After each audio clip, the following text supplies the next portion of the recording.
Olá, boa noite, amigos. Para quem não me conhece, meu nome é Neuza de Oliveira. É um grande prazer estar aqui de volta com vocês. Hoje nós vamos conversar sobre Setembro Amarelo. Agir salva vidas. Nós vamos começar a conversar sobre os cuidados que nós precisamos ter com a vida em todas as idades. E de alguns cuidados que a gente pode ter também com o caminho, né, de atenção para essa vida que nós precisamos preservar.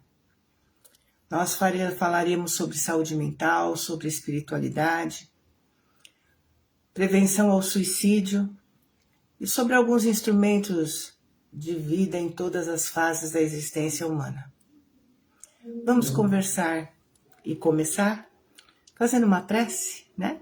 Cantada, que sempre nos traz assim muita paz para que a gente possa estar aqui trocando figurinha.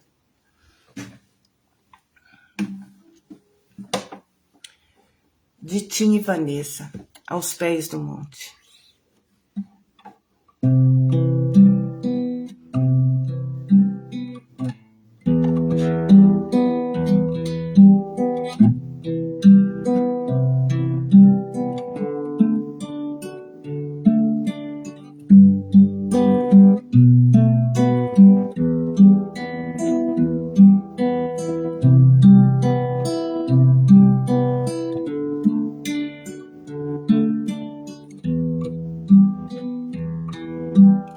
Um sentimento me ronda,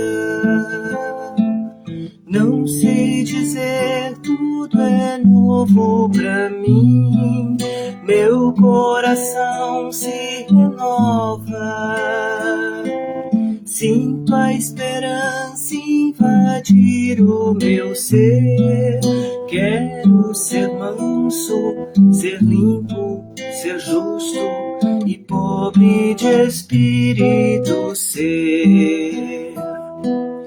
Tua palavra me sonda, me conta do reino que espera por mim. Eu te ofereço meu pranto, as dores da alma que quer renascer. Eu ouvi tua voz, teu falar me encantou. Quis seguir, caminhar, quis saber pra onde for. Eis aqui minha dor, sereno.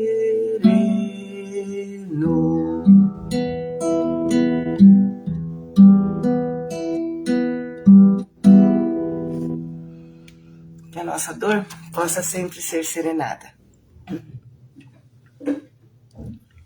Tô rouca, tô com gripe, e se eu começar a tossir, vocês me perdoem. Vamos lá. Agir salva vidas.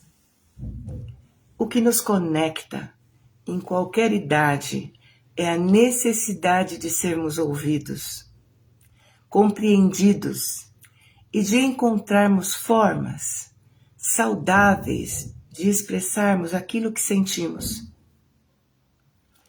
O mês de setembro, ele foi escolhido internacionalmente como mês de prevenção ao suicídio e com o nome de Setembro Amarelo. Mas por que a cor amarela foi escolhida para essa campanha? A cor faz referência à morte de Mike M. Ele é um adolescente de 17 anos que tirou a própria vida em setembro de 1994, nos Estados Unidos. Ele tinha um Mustang amarelo e a sua família distribuiu no velório cartões com frases motivacionais amarradas em fitas amarelas, para ajudar as pessoas que também estivessem enfrentando problemas emocionais. Essas fitas se tornaram um símbolo da campanha lá nos Estados Unidos. E em 2013 também foram adotadas aqui no Brasil. Então, há 12 anos, entidades responsáveis pela área de psiquiatria e de medicina no nosso país têm se ocupado com a organização do Setembro Amarelo, sendo o dia 10 de setembro o Dia Mundial de Prevenção ao Suicídio. Neste ano de 2025, o lema da campanha é Agir Salva Vidas. É simplesmente em setembro para que haja um despertar de consciências, mas esse trabalho precisa ser feito o ano todo, porque em todos os momentos da vida estamos nos deparando com pessoas com ideias suicidas. Então vamos dar aqui alguns dados só para vocês se localizarem do tamanho do problema. Então, segundo dados da Organização Mundial da Saúde, a cada 40 segundos, uma pessoa se suicida no mundo, sendo registrada uma média de 800 mil casos de suicídio por ano. E isso não estamos contando aqueles casos que não são notificados como suicídio.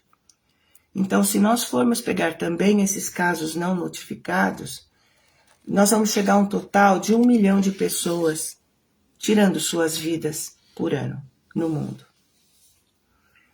No Brasil, mais de 14 mil pessoas tiram suas vidas, e isso é um dado do ano passado. Ou seja, é uma média de 38 pessoas por dia, fazendo as contas.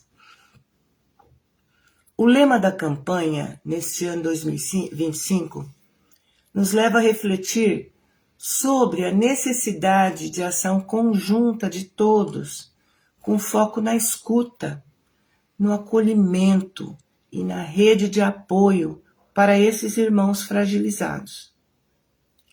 Diferentes faixas etárias, elas possuem diferentes motivos para pensar no suicídio, como solução para aquelas dores que elas estão sofrendo, porque a vida ela tem desafios específicos a cada idade nossa, né? O tempo vai passando e os desafios vão ficando diferentes. É importante entendermos que o suicídio não é uma vontade de acabar com a vida, mas sim uma necessidade de acabar com a dor que está sendo sentida. Precisamos levar isso muito a sério. Não é uma frescura, como a gente ouve dizer. É uma coisa que talvez nós que não temos essas ideias não possamos avaliar o tamanho dessas dores.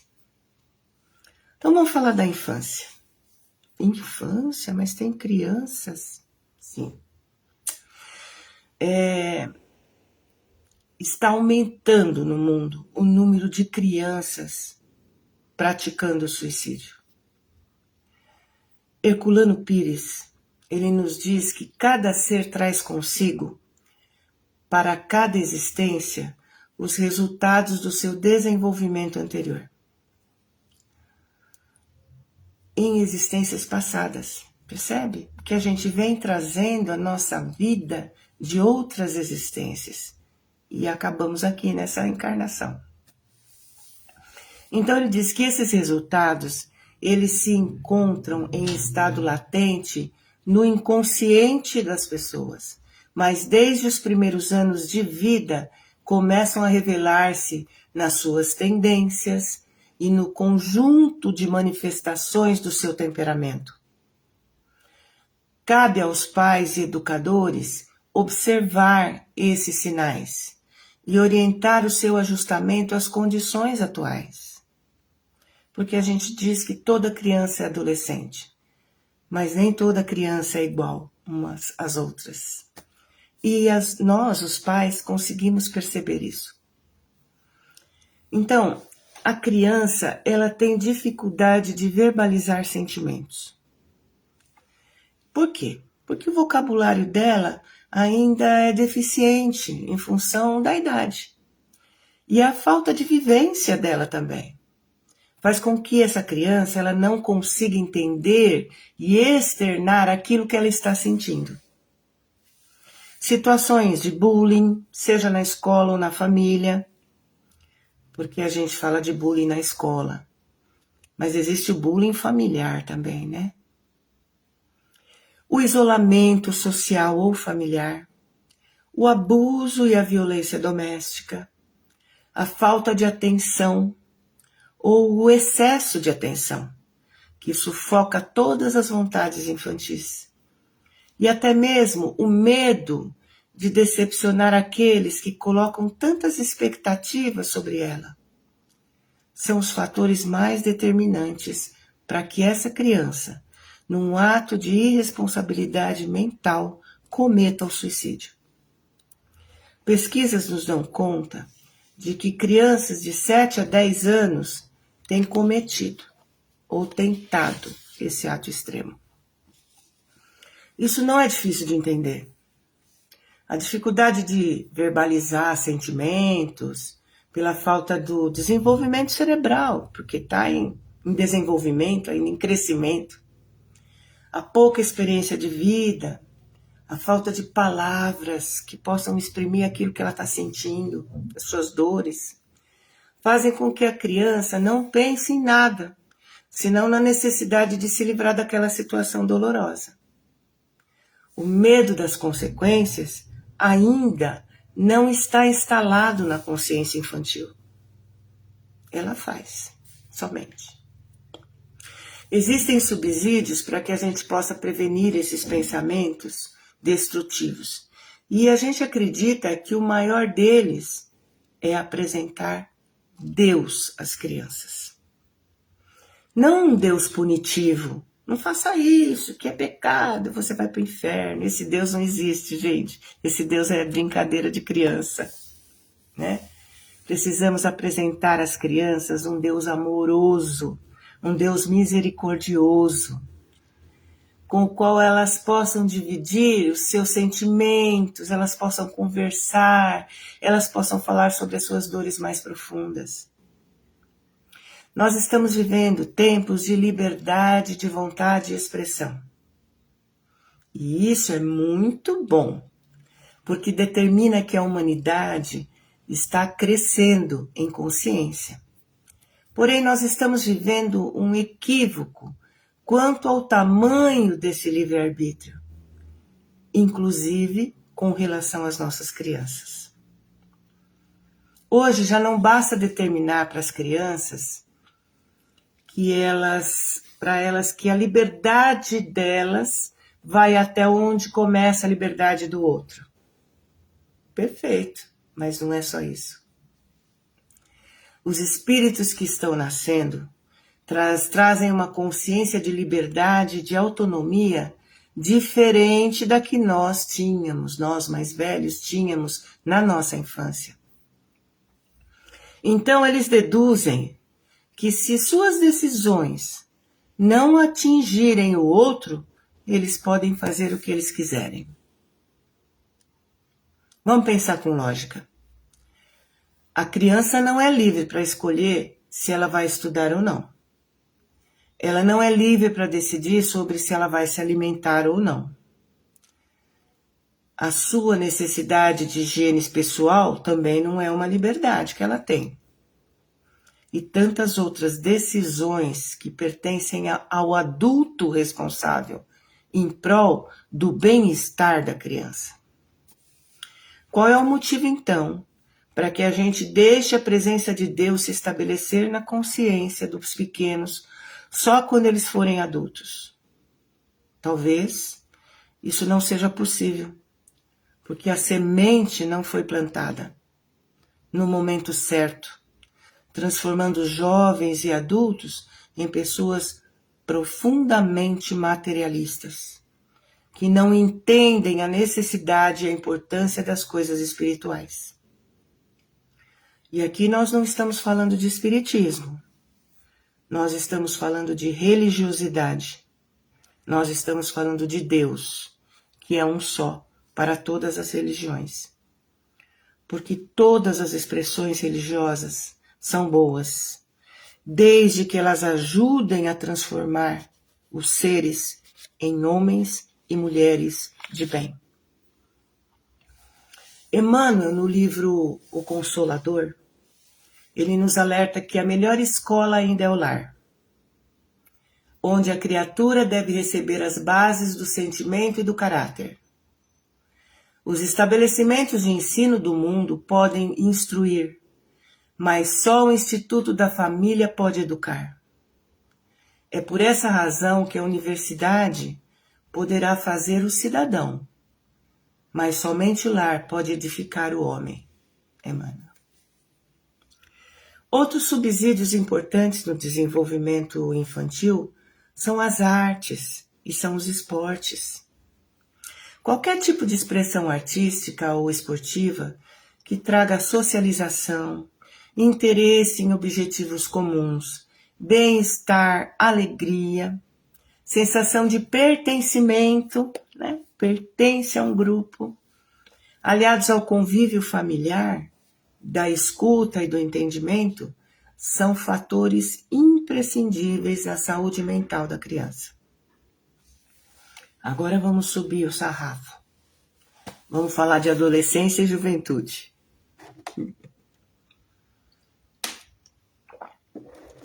As fases de desenvolvimento hoje, elas se misturam, né? As crianças estão muito espertas. A criança começa na adolescência entre 10 e 14 anos. E na juventude entre 15 e 18. Essa fase entre a infância e a idade adulta, nós podemos dizer que vai dos 10 até os 24 anos. E é nela que a maioria dos casos de suicídio acontecem. O filósofo Aristóteles já dizia que a juventude é feita por pessoas apaixonadas, irascíveis e inclinadas a se deixarem levar por seus impulsos, né? Lá atrás. Podemos dizer que essa fase da vida é uma passagem difícil que precisa ser superada. E é por isso que o maior número de tentativas e suicídios se dão nessa faixa etária. Porque o jovem e o adolescente têm maior risco de comportamentos impulsivos. É a fase onde o espírito começa a tomar consciência de sua existência nesta vida e do seu passado espiritual, que mesmo não aflorado em lembranças, porque ele não se lembra, volta para ele em sensações, em sentimentos, em caráter. O grande desafio é superar a condição do espírito que tem a sua formação histórica de vivência em várias encarnações ao longo dos séculos, trazendo delas o que já conquistaram em moralidade e o que se acha ainda pendente de solução. Esse é o grande desafio de superar essa fase. Então eles trazem para essa vida os seus traumas, as suas questões íntimas, suas questões emocionais, seus erros e enganos. E aqui também eles vão adquirindo também mais disso tudo, né? Se torna grande isso, porque você adquire aquilo que você já tem tendência, né? Você vai atrás das suas tendências. Então essas informações que são sentidas pelo jovem, mas não racionalmente explicáveis, estão registradas no seu perispírito e vão facilitar a sua entrada nas malhas da desistência da vida. Caso ele não desenvolva o processo de superação pelo autoconhecimento e construção de uma nova realidade para si próprio. Quando nessa encarnação o espírito se defronta com situações que afloram as suas dificuldades não solucionadas, muitas vezes ele se deixa levar pelo desespero e pela sensação de impotência na solução dos seus conflitos. Nesse estado, As suas vibrações vão se harmonizar com espíritos encarnados ou desencarnados que estão vibrando na mesma sintonia, que estão na mesma situação.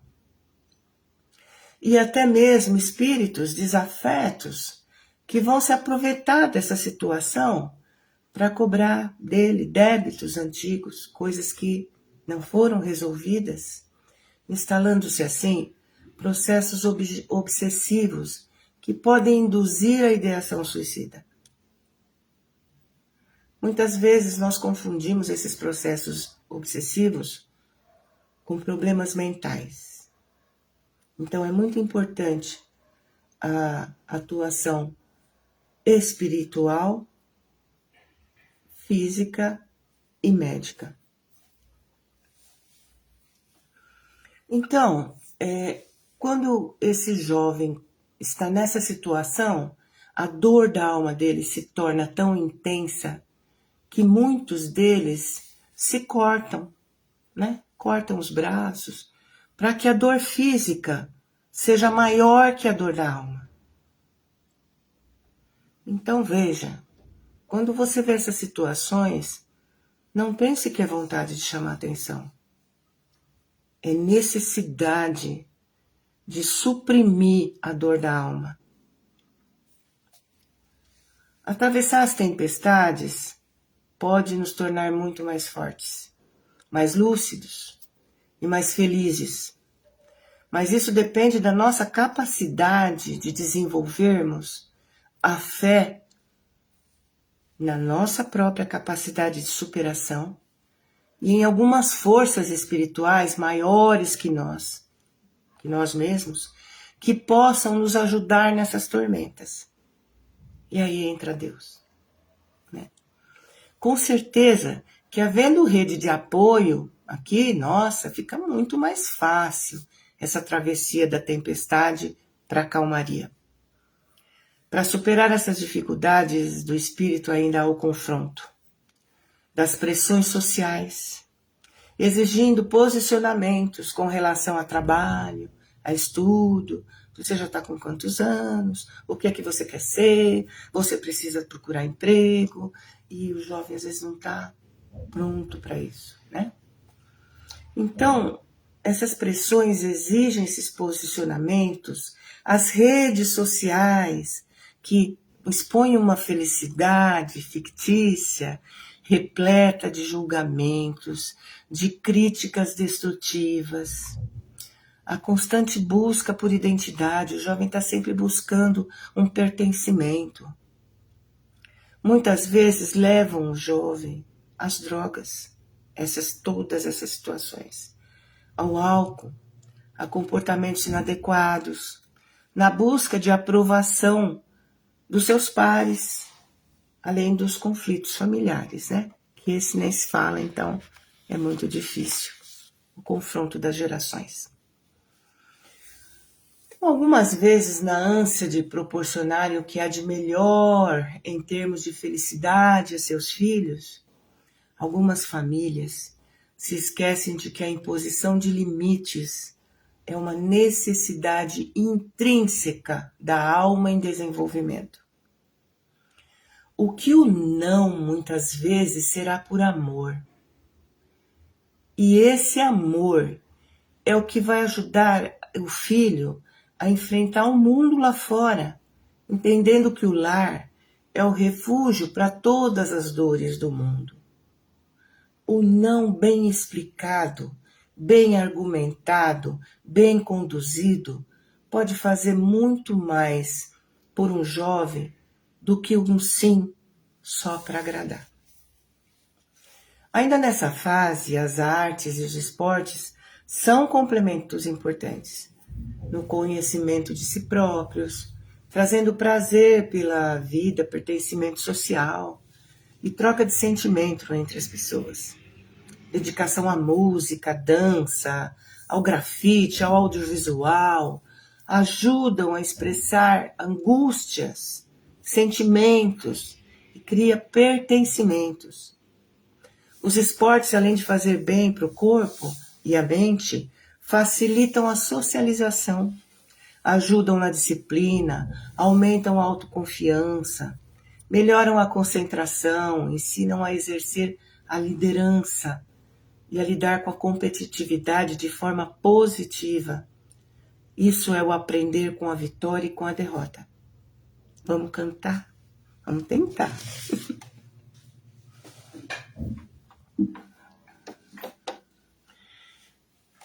Esse trabalho é de nossa autoria e Ademário da Silva e se chama De Novo. E fala sobre o retorno do espírito à condição de reencarnação.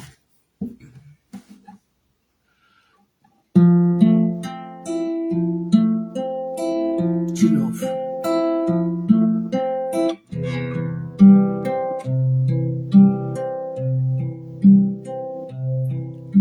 Sim,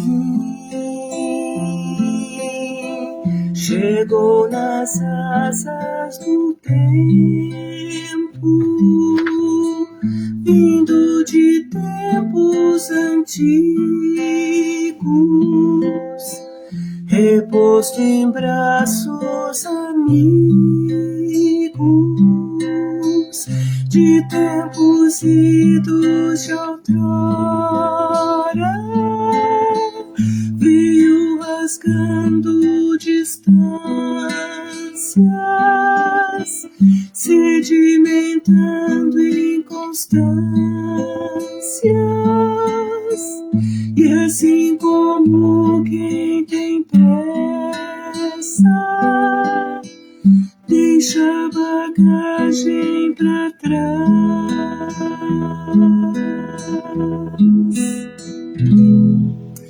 Sim, vem que o trabalho lhe espera, replantarás o perdido, semearás o esquecido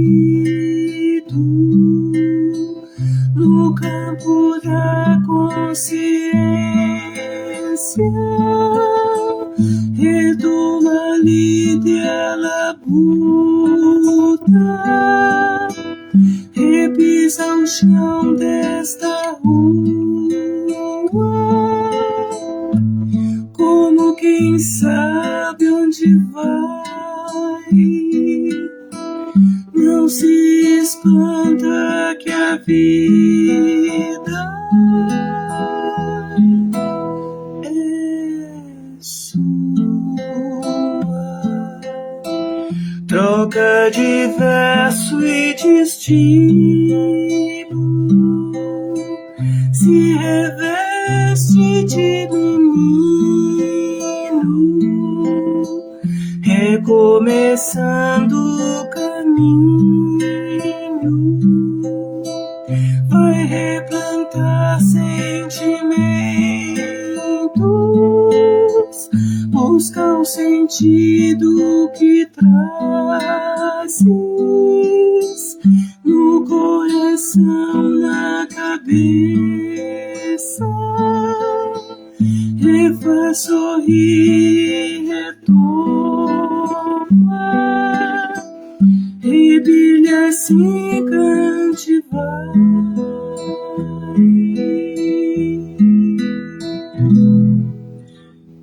Sim, chegou nas asas do tempo.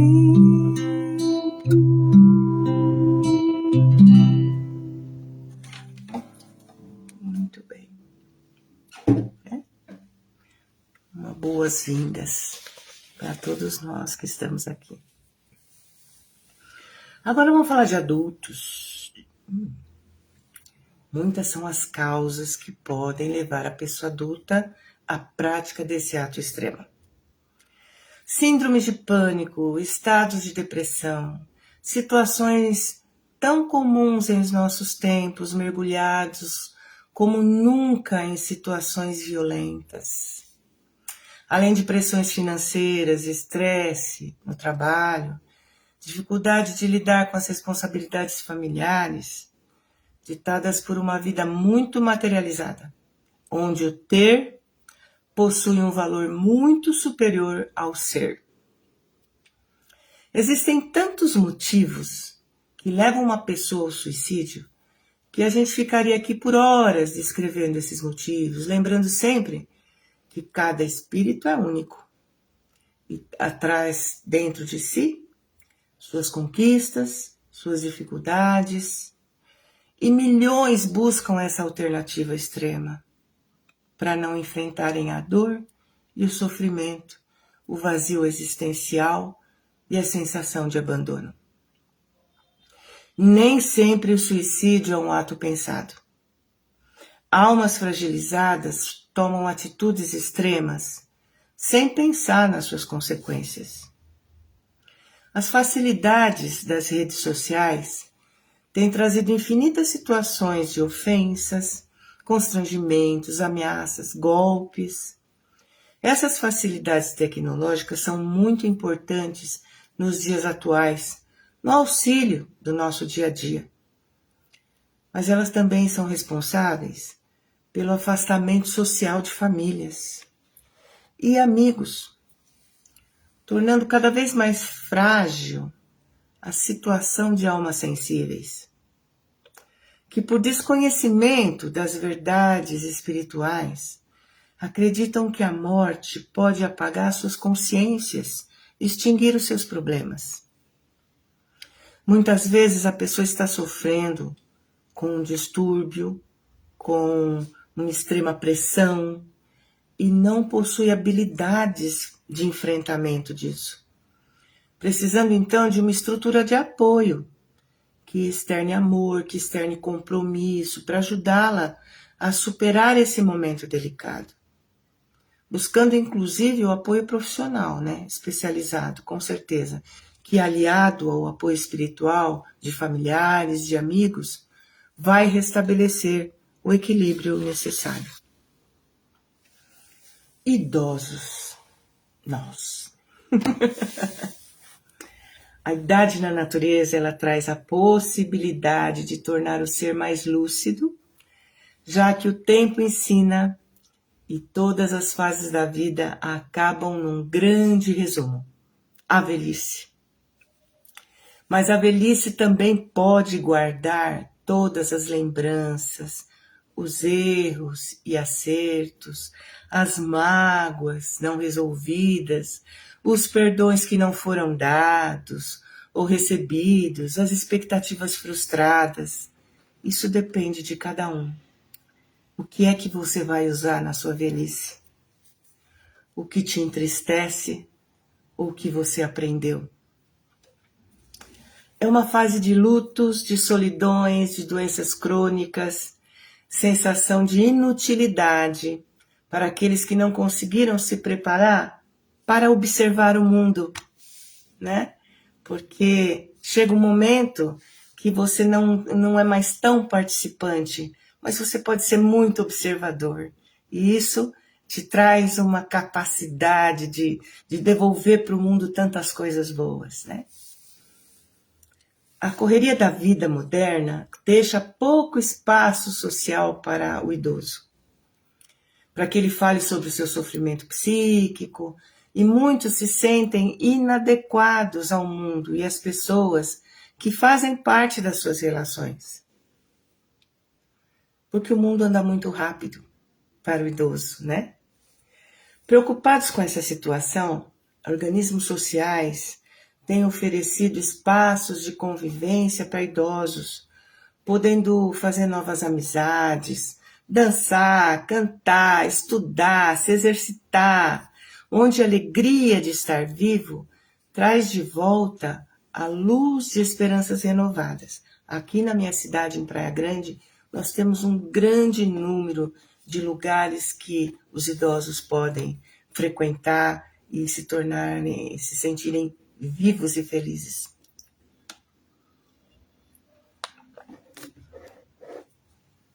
Então, precisamos ter essa preocupação com os idosos, porque também, a cada ano que passa, há mais idosos cometendo suicídio. E é muito triste você conseguir viver uma vida inteira para, no fim dela, sair da vida através do suicídio. Vamos falar um pouquinho de espiritismo, né? Estamos aqui para isso.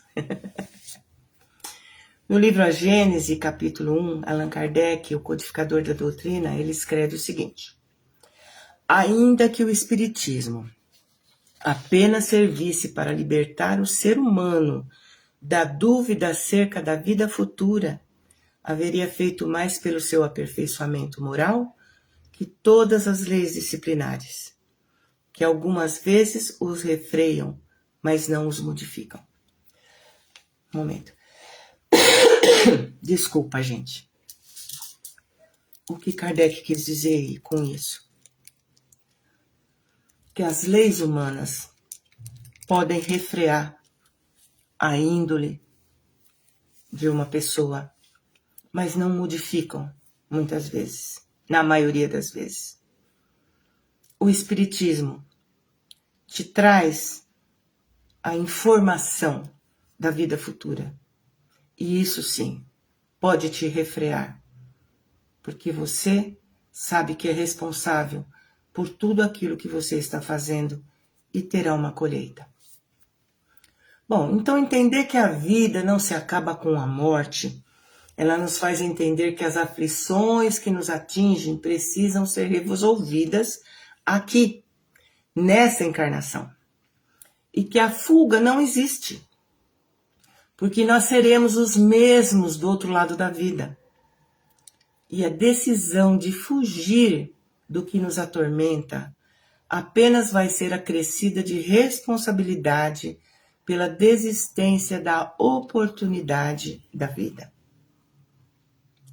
Então, nós não podemos encarar o suicídio como tabu.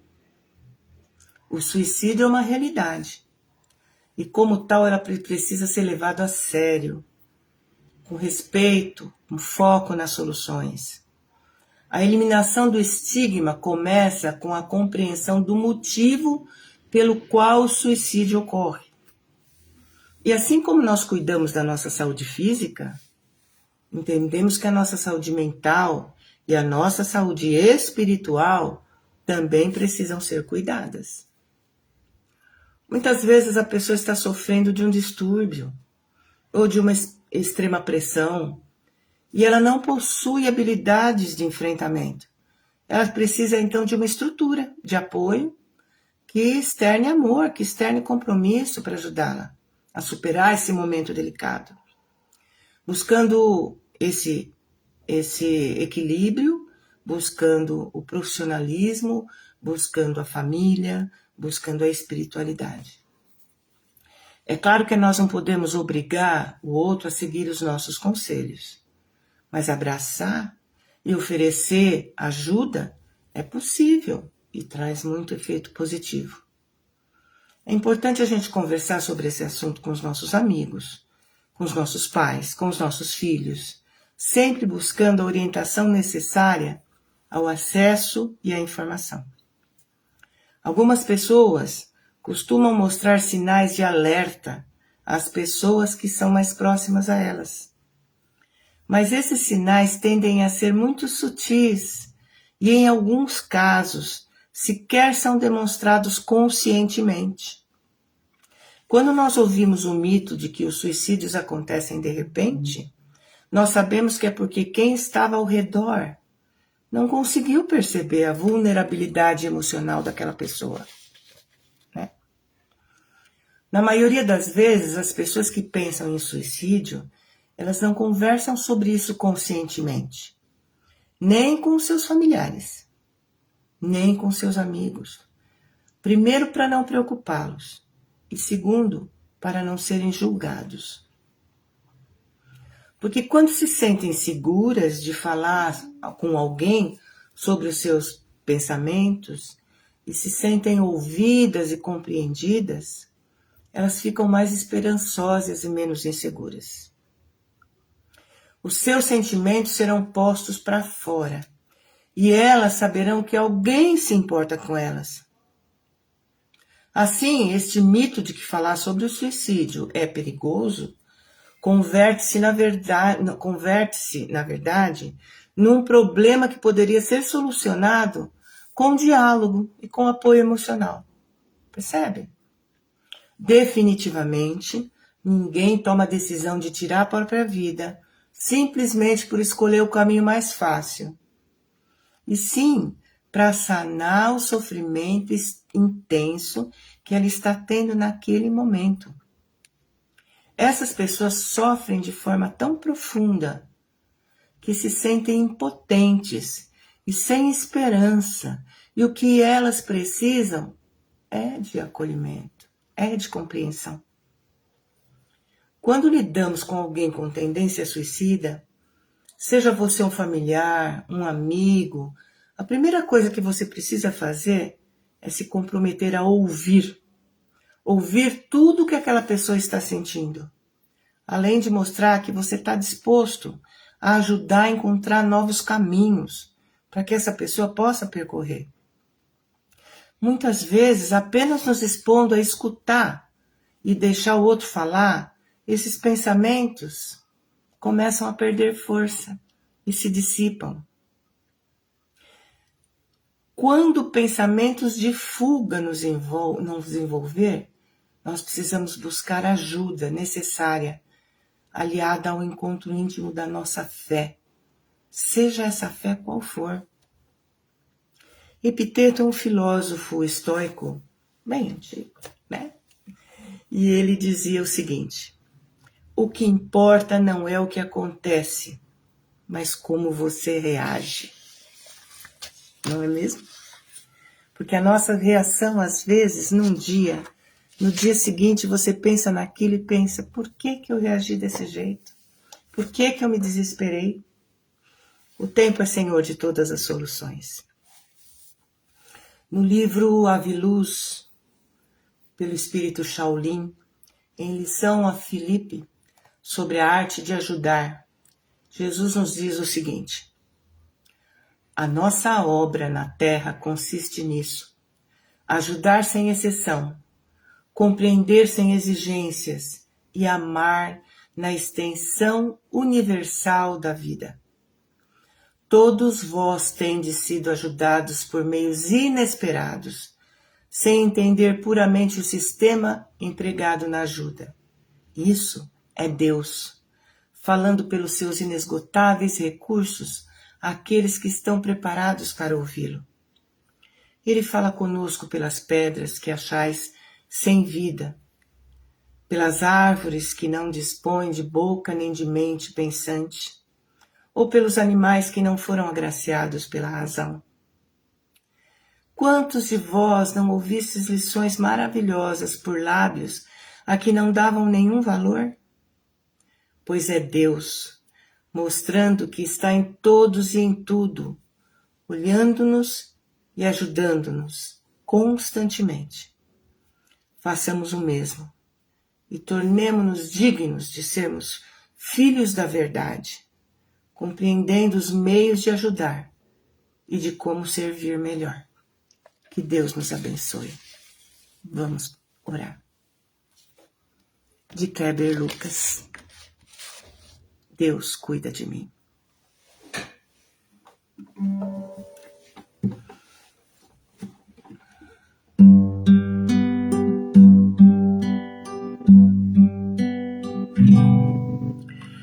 Eu preciso aprender um pouco aqui. Eu preciso aprender um pouco ali. Eu preciso aprender mais de Deus, porque Ele é quem cuida de mim. Se uma porta se fecha aqui, outras portas se abrem ali. Eu preciso aprender mais de Deus, porque Ele é quem cuida de mim. Deus cuida de mim. Deus cuida de mim, na sombra das suas asas, Deus cuida de mim. Eu amo a sua casa e não ando sozinho, não estou sozinho, pois sei, Deus cuida de mim. Deus cuida de mim, na sombra das suas asas, Deus cuida de mim. Eu amo a sua casa e não ando sozinho, não estou sozinho, pois sei, Deus cuida de mim. Se na vida não tenho direção e preciso tomar decisão, eu sei que existe alguém que me ama, Ele quer me dar a mão. Se uma porta se fecha aqui, outras portas se abrem ali. Eu preciso aprender mais de Deus, porque Ele é quem cuida de mim. Deus cuida de mim. Deus cuida de mim, na sombra das suas asas, Deus cuida de mim. Eu amo a sua casa e não ando sozinho, não estou sozinho, pois sei, Deus cuida de mim. Fiquem com Ele. Até a próxima.